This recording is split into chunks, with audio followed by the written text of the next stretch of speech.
It's been a busy Saturday morning already, getting everything together, and it's been a busy, busy January.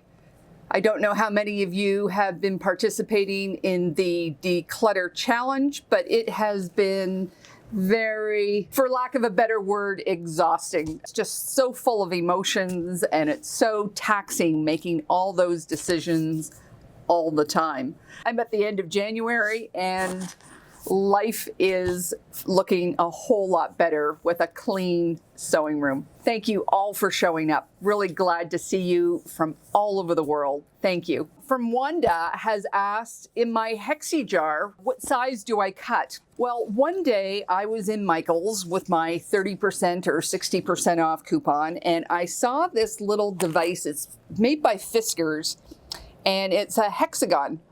And I realized that I could cut hexies out of all those postcards that I get in the mail, advertisements, and, you know, the cards that come in magazines, you know, the subscriber cards and things like that, and old greeting cards. I could really make use of it with this hexagon. So that's the size that I cut. And I think it's 7/8. I think that's the size of it. And that's why I make that size. No other reason, but I do actually like that size. There's a sweet spot between large and small, and I really like this size. I may just be used to seeing it though. Raven Smoke Dancer has asked, why are some fabrics called blenders? I brought a fabric line here, just selections from a fabric line. This is the hero print.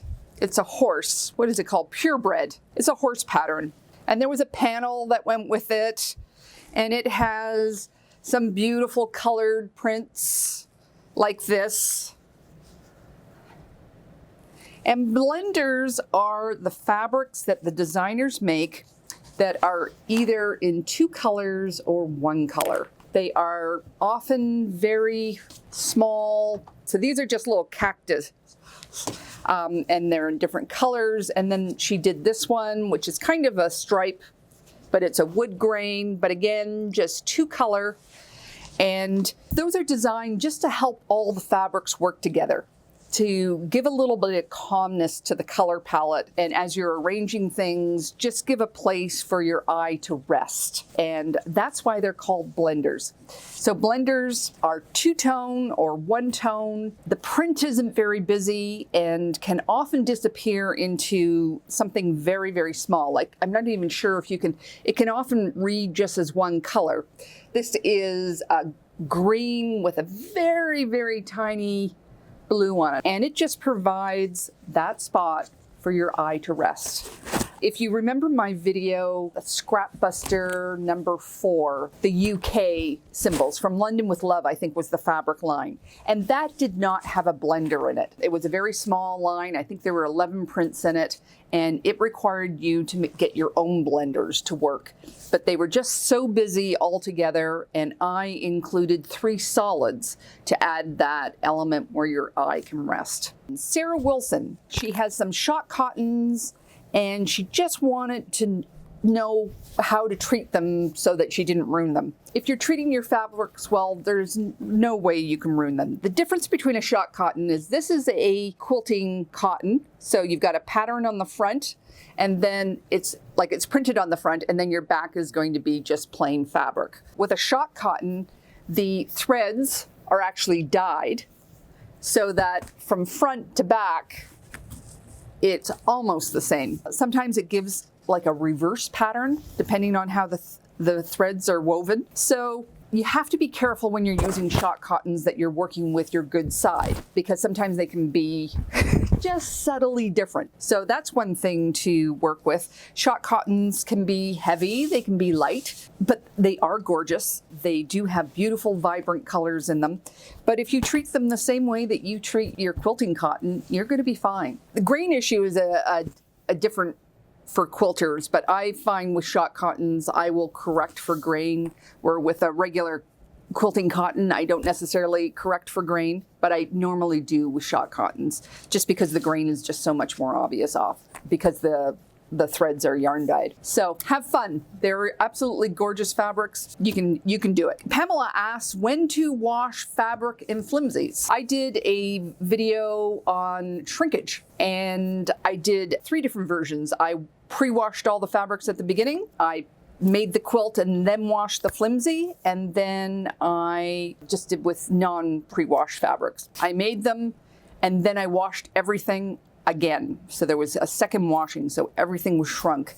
And the best results were from either not pre-washing or pre-washing, but washing that flimsy in between gave the worst results.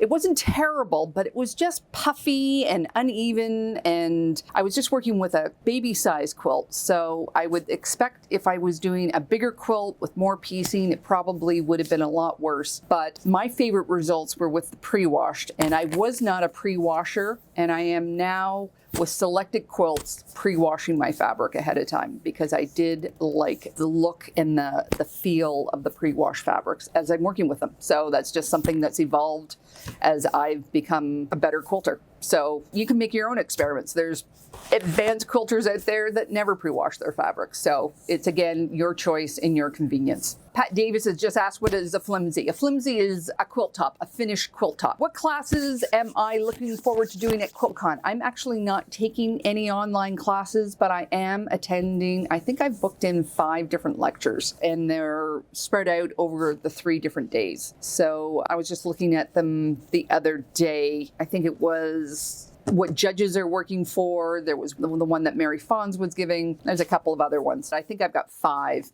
And I think they've included the opening ceremonies and the closing ceremonies with your membership. So that's what I'm taking. And I will just be here working with it playing in the background when they're on. Beth Douglas has asked, what is the best size for an ironing station that is small but not too small? Well, you're always just playing that compromise between how much space you have and how much space you want. When I designed my ironing table, I was very, very specific about the size I was looking for, and it took me a long time to find the racking that fit that size because it was going in a nook between 2 doorways, but it was also in the middle of my bedroom. So I did not want it very deep because I didn't want to be bumping into it all the time. So I think mine ended up being 14 inches by 30 inches. I think that's what mine ended up being. And it has turned out to be a really good size. But if you don't have that size, I don't think you should go down much smaller than 12 inches. But, you know, the 12 inches is what some people have. And if you're piecing and making blocks, that's not a terrible size to have. That's really what you need. It's when you get into ironing the bigger pieces that you have issues. And you can possibly take that to another part of your house when you need to do those bigger pieces. So always just a compromise between what you have and what you want. Jessica Reinschmidt has asked me, how's my 4th of July quilt going? Honestly, it has stalled a bit.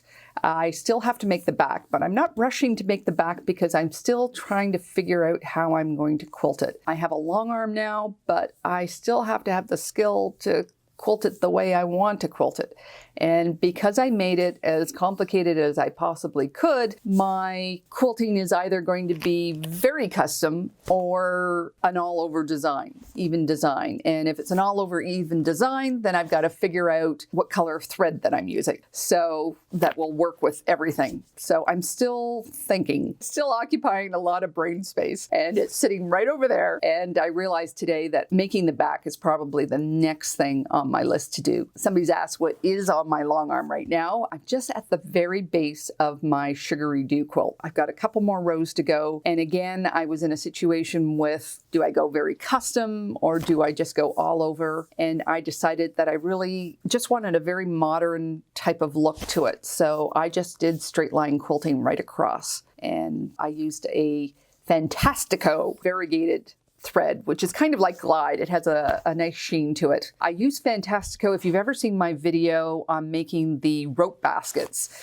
I use that to make it. So it has a nice little sheen to it. And of course, I've never made a variegated thread I didn't like. So I chose the very deep purple. Anyways, I'll show you more on the channel because I'm going to make a wide binding on it, and I'll do a video on how to make wide binding. How many people have decluttered this month? It has been quite an interesting time. I knew parts of it were going to be hard. I knew I was going to feel good. I didn't realize I was going to feel this good.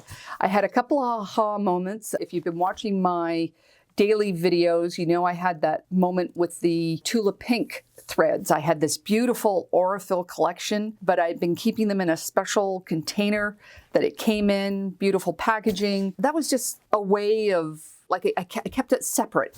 And by taking all the threads out of that packaging and putting it with my thread collection, it just streamlined everything. It just made everything so easy. And the other moment was when I was going through my UFOs and I realized how many what I call kits. You can buy kits that come with fabric and everything, but I make my own kits. I pull fabric from my stash and I put them together saying, I'm going to make a quilt out of these in this combination. And my UFO pile was filled with these, and they're nothing more than thoughts. And I can easily either pull them out, and I made a section just for kits, and at some point I can take that fabric and I can just put it back in my stash, and it released an awful lot of brain space not having that. It halved my UFO pile. Really. So it just no longer feels quite so overwhelming. So that was a really big aha moment for me. Do I pre-wash quilting fabrics or use straight off the bolt? I do both, but I'm inclining more and more to pre-wash my fabrics. Do I choose the pattern or the fabrics first when thinking of a new quilt project? Normally when I'm doing a quilt project, I'm shopping for my stash. And as I've consolidated all my fabrics in the last 3 weeks, I realize I could shop for my stash for quite a few years. So that's how I normally do it. And I'm always looking for the best fabric for a square. If you watch my video on fabric exercises, you just know that a fabric like this has a good size. This can be a big block. It can actually go down to a small block, and you still maintain the integrity of the pattern.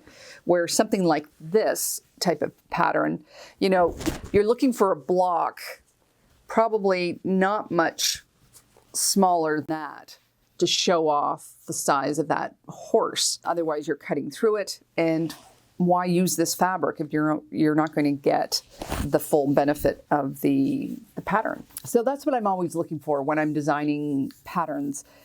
I haven't used a commercial pattern in a little while. I did the Sugary Dew last year, but I get caught up in some online enthusiasm too. Like I made the Meadowland quilt last year, just an absolutely gorgeous quilt, and shopped from my stash. I had the fabric there and just found a collection that worked. And that's normally the way that I do it. I have the fabric, I've made that choice at some other point, and then I find a pattern that works with it, or I design a pattern that works with it. How do you pick a thread color when the quilt is rainbow, like the pride flag? I'm worried about clashing. When you're choosing threads, it's much more important about choosing the right value than it is almost in choosing the color.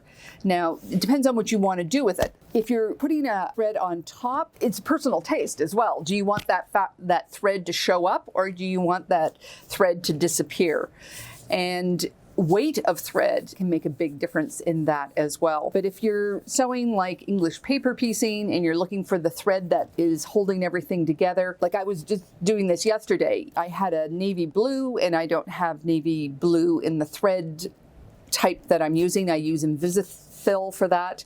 But I have a dark brown, which is the same value. And that worked much better than using the lighter blue. So totally different color, but the right value is often when you're trying to blend them together. It's a personal taste. Honestly, once the whole quilt comes together, it's amazing how the issue disappears. It can seem very wrong in the moment, but then it's not so wrong later. The one thing that you do need to look when you're doing multicolored is you want to choose a color that shows up with every color. So like with a rainbow, which is going from purple on one side to blue on the other, or a pink on one side, red, to a blue on the other, and then it's going through the greens and yellows in the middle. You might be tempted to choose a pink or choose a yellow or choose a blue, and then it shows up on everything, but then it disappears in one. If you're going to choose a blue, make sure it shows up on that blue. If you're going to choose a yellow, make sure it shows up on the yellow. So it may need to be lighter or darker than maybe that initial gut reaction. I know Angela Walters, she likes a light blue and a light yellow. I know I've tried to do beiges, and I'm always regretful at the end when I use a beige. So the solution might be to go lighter, and it might be to just use like a light yellow or a light blue, so it shows up on everything. Somebody has mentioned using variegated. Variegated has the problem that it, depending on your background, it can show up on some things and disappear on others. So it ends up being blotchy. So again, just lay it out on your fabric and make sure that it doesn't disappear on any of the colors. So like a variegated red, yellow, blue, make sure that the yellow in the variegated thread is lighter or darker than the yellow that you're using, or the red is lighter or darker than the red that you're using, etc. Because it disappears and then it looks odd. Am I doing this Facebook Live on my computer, or do I have a camera person? I do this mostly by myself. I have Taylor in the background. She's at another location. She's feeding me questions. She's making sure I'm sitting up straight. She tells me if I have a problem with the sound. When we first started doing Q&As, she used to be in the room, and that was very supportive, but unfortunately with COVID, we can't do that anymore. So it can be a little bit nerve-wracking, you know, trying to keep track of everything. I've got the computer screen right here where the questions are coming through. I have a Facebook on my phone right here, and I have a camera right behind it that's recording it, and I take that and I give that to my editor, who takes out all the dead spots and adds a question banner, and then we get it live on YouTube a couple of days later. So I used to do that all by myself, and I have just found it's easier if I give it to someone else to do now. And somebody's asked, how do I store my 2.5 inch and 5 inch strips? I have a tray right beside my desk, and I keep them there. And it's one that I made myself. I made it out of foam board. If you haven't seen that video on foam board hacks, go watch it. And I just have a spot for the 2 inch squares. I have a place for 2.5 inch strips, and I have a place for 5 inch strips.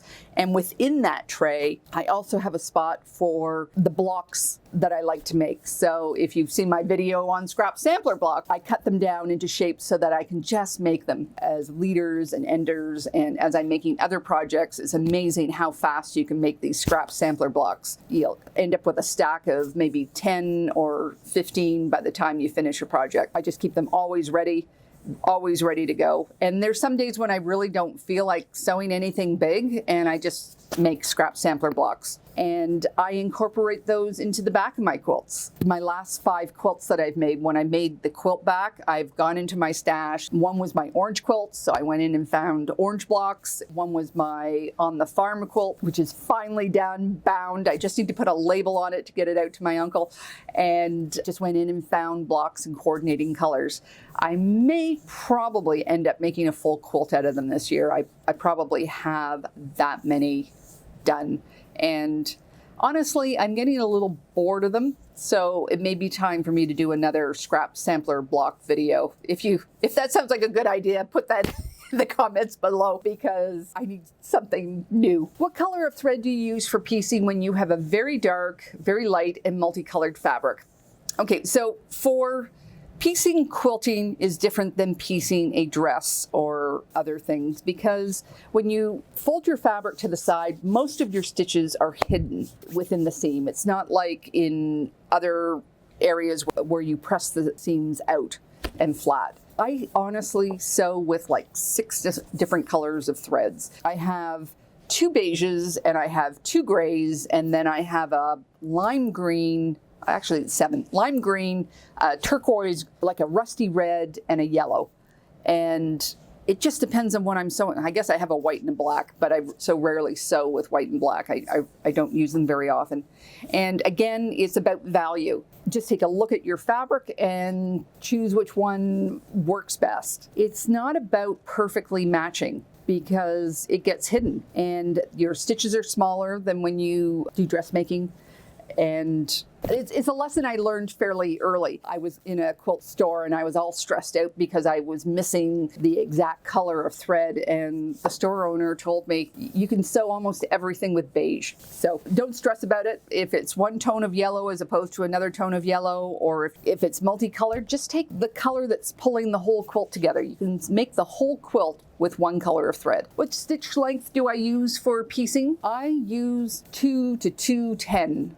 2.1. I know some people sew smaller, but I find that that's a really good length for me. Gloria has asked me what size of stitch length do I use when I sew on batting, and I sew I usually do about a 2.5 when I'm putting on batting, and that's just because you're sewing through so many more layers.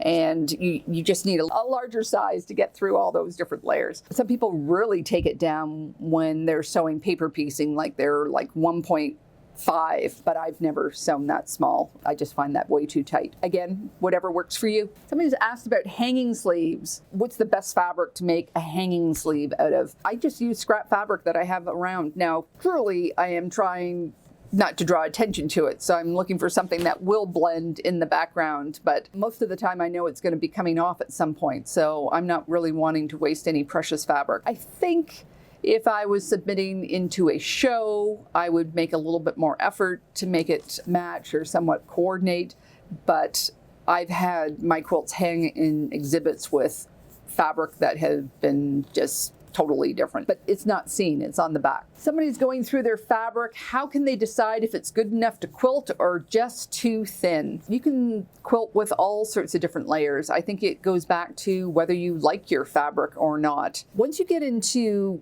big differences in weight of your fabric, you should definitely be pre-washing your fabrics, because there's going to be a difference in shrinkage, because different sizes of your yarns and different distances between your threads are going to cause a different shrinkage. So as long as your fabrics are pre-shrunk, you can work with all sorts of different fabrics. You can blend flannel with denim, with cotton shirting. It will all work. There are fabrics that are less quality than others. And, you know, I've got a couple in my stash too, and I'm concerned about them. But it depends on what project you're making. If you're making a scrappy like quilt, it's just going to blend into the background, and how much of it you're going to use. And anybody that's used a wide back will realize they're not made as tightly woven as quilting on the front. So again, pre-washing is what will save you on those decisions. Do I use a color wheel to help choose your colors, or do I go with my gut? Where I use a color wheel is to suggest ideas. Maybe it trigger ideas. Sometimes it helps with just looking at what the color scheme is. You know, just coming back to this horse fabric, like you can look at it and you go, well, this is green and brown, but what brown is it? Is it an orange? Is it a yellow brown? Is it a red brown? And from there, you can see that there's really no blue in this pattern at all, this fabric. And it helps you choose where the fabrics, the colors are. But you can also see, oh, this is all warm colors. So if I strategically place a blue somewhere, it's going to pop, because it's going to be a split complementary there. And then finding the right shade of blue, it might help once you know the spread of your analogous color scheme on this side, because they're all warm. I don't often use it at the point when I'm actually choosing colors, but I do use it as a what if. What if I did this? What if I did this? And at that stage where I'm just kind of randomly throwing fabrics together and seeing what works together and what doesn't work together. And I've had fabric collections that have been very tough. Like I'm often struggling going, why is this not working? You know, like I cannot get these patterns to lay out properly. And I'll bring out the color wheel and sit down and realize, oh, I thought it was this, but it is really this. Or I thought this color was a green and it's truly an desaturated orange, you know, and that has helped me pull myself out of those stuck moments. So That's how I use my color wheel. And I really like that 3-in-1 color tool. I never ever found that round one very helpful, but the 3-in-1 color tool I use a lot. How do you decide on the amount of yardage to buy if you don't have a pattern in mind? Well, that is the $64 million question. If I knew that answer, I would be a very wealthy woman, I think, because there's no right answer. There's absolutely no right answer. I personally love fat quarters.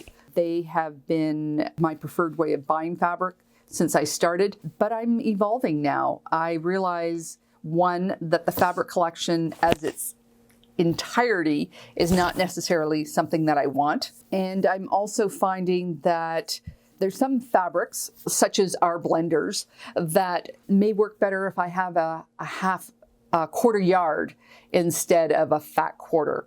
Or you look at these hero prints and you realize, oh, maybe a fat quarter where you may not get that cutting of the hero patterns the way that you want.